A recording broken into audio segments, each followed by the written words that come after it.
ಯಾವ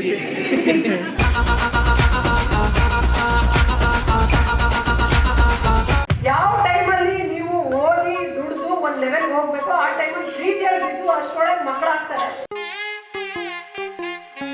ಯಾವ ಟೈಮಲ್ಲಿ ನೀವು ಮಕ್ಕಳು ಮರಿ ಜೊತೆ ಎಂಜಾಯ್ ಮಾಡ್ಬೇಕು ಆ ಟೈಮಲ್ಲಿ ದುಡಿಮೆ ಬಗ್ಗೆ ಯೋಚನೆ ಮಾಡ್ಬೇಕು. ನೀವು ನಗ್ತಾ ಇದ್ರೆ ನಿಮ್ಗೆ ನಾಚಿಕೆ ಆಗ್ಬೇಕು. ನಾನು ಏನು ಹೇಳಕ್ ಬರಲ್ಲ. ಹೆಣ್ಮಕ್ಳು ನಗ್ತಿದ್ರೆ ನಾನು ಏನು ಹೇಳಕ್, ಗಂಡ್ಮಕ್ಳು ಸೀರಿಯಸ್ ಇದ್ದಾಗ ಹೆಣ್ಮಕ್ಳು ನಗ್ತಿರೋದ್ರೆ ನಾವ್ ಇನ್ನೇನು ಹೇಳೋಣ. ಇದೊಂಥರ ಪುಷ್ಪ ಡೈಲಾಗ್ ಇದ್ದಂಗ. ಮೇಡಮ್ ಫ್ಲವರ್ ಅನ್ಕೊಂಡಿದ್ದೀರಾ? ಫೈರ್ ಬ್ರ್ಯಾಂಡ್ ಅವರು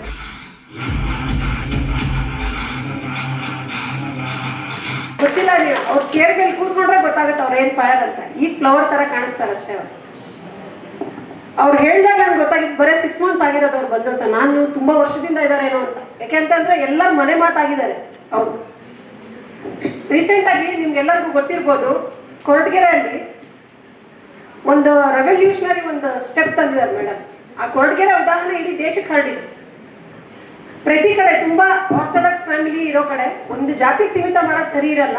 ತುಂಬಾ ಕ್ಯಾಸ್ಟ್ ಅಲ್ಲಿ ಏನಾಗುತ್ತೆ ಅಂತ ಅಂದ್ರೆ, ಒಂದು ಹೆಣ್ಣು ಪೀರಿಯಡ್ಸ್ ಆದಾಗ ಅಥವಾ ಡೆಲಿವರಿ ಆದಾಗ ಗುಡಿಸಲಲ್ಲಿ ದೂರ ಇಡ್ತಾರೆ.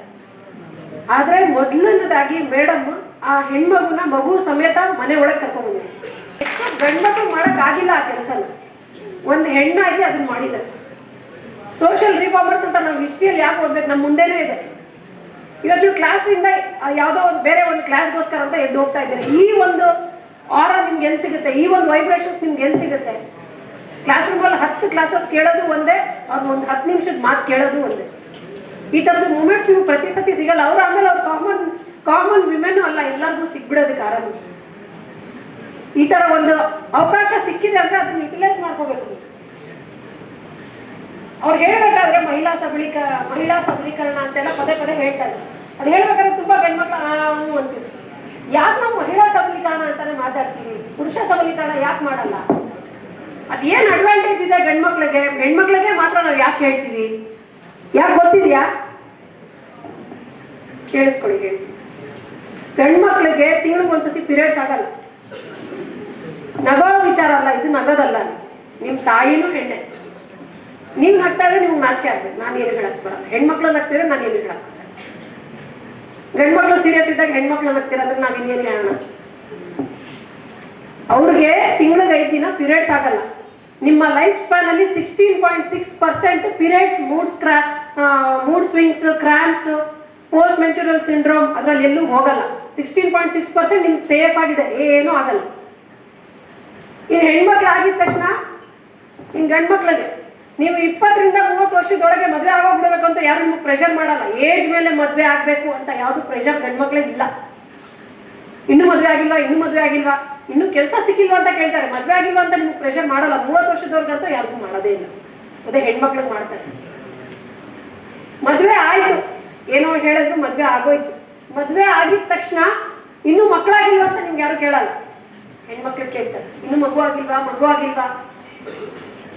ಸರಿ, ಒಂದ್ ಮಗುನೂ ಆಯ್ತು ಅಂತ ಅನ್ಕೊಳ್ಳಿ. ಒಂದ್ ಮಗು ಆಯ್ತು ಅಂತಂದ್ರೆ 9 ತಿಂಗಳು ಪ್ರೆಗ್ನೆನ್ಸಿಯಲ್ಲಿ, ಇನ್ನು 1 ವರ್ಷ ನರ್ಚರಿಂಗ್ ಅಲ್ಲಿ, 2 ವರ್ಷ ಆ ಒಂದು ಪ್ರೊಫೆಷನಲ್ ಸೈಕಲ್ ಇರುತ್ತಲ್ಲ, ಆ ಸೈಕಲ್ ಇಂದ ಹಿಂದುಳಿದ್ಬಿಡ್ತಾರೆ ಮಕ್ಕಳು, ಹೆಣ್ಮಕ್ಳು. 2 ವರ್ಷ ಹಿಂದುಳಿದ್ಬಿಟ್ರು ಅಂತಂದ್ರೆ Covid, pre Covid, post Covid ಹೆಂಗಿತ್ತು ಹಂಗ ಆಗ್ಬಿಡುತ್ತೆ ನಮ್ಮ ಜೀವನ. 2 ವರ್ಷದಲ್ಲಿ ಗಂಡ್ಮಕ್ಳು ಸ್ಪೀಡ್ ರೇಸ್ ಅಲ್ಲಿ ಓಡ್ತಾ ಇರ್ತಾರೆ, ಹೆಣ್ಮಕ್ಳು ಹಿಂದೆನೇ ಇರ್ತಾರೆ. ಇನ್ನು ಆ 2 ವರ್ಷಕ್ಕೆ ನಾವು ಕಾಪಪ್ ಆಗೋದು ಯಾವಾಗ? ಅಷ್ಟರೊಳಗೆ ಅದಕ್ಕೂ ಸ್ಟಾಪ್ ಆಗಲ್ಲ ಈ ಸೊಸೈಟಿ. ಒಂದ್ ಮಗು ಅಲ್ಲ, ಒಂದ್ ಕಣ್ಣಲ್ಲ. ಅದು ಯಾರು ಹೇಳಿದ್ರು ಆ ದೇವ್ರಿಗೂ 2 ಮಕ್ಳು ಆಗ್ಲೇಬೇಕು. ಆ 2 ಮಕ್ಳಿಗೆ ಇನ್ನೂ 2 ವರ್ಷ ಹೋಯ್ತು.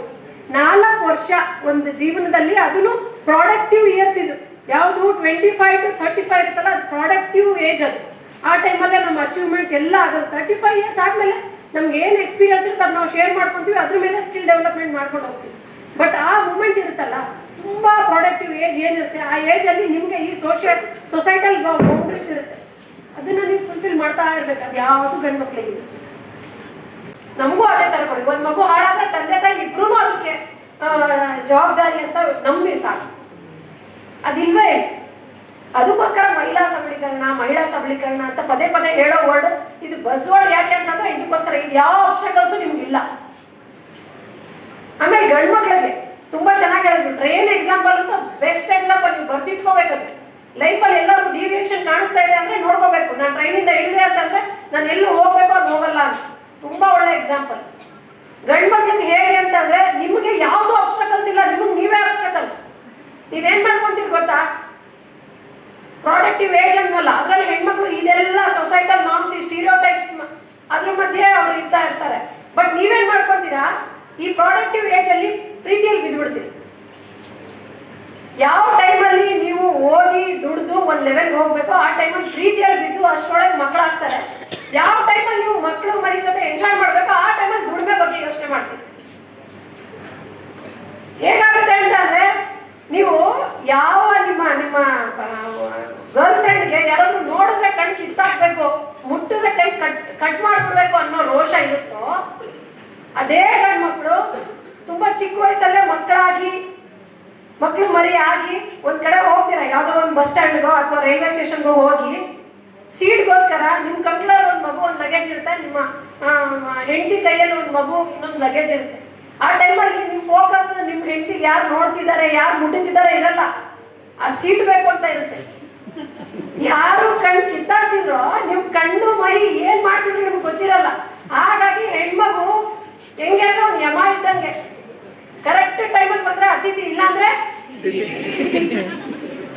ಹಾಗಾಗಿ ಇವತ್ತಿನ ಕಾರ್ಯಕ್ರಮ ತುಂಬಾ ಚೆನ್ನಾಗಿದೆ. ನಾನೇನು ಮಾತಾಡೋ ಅವಶ್ಯಕತೆನೇ ಇಲ್ಲ.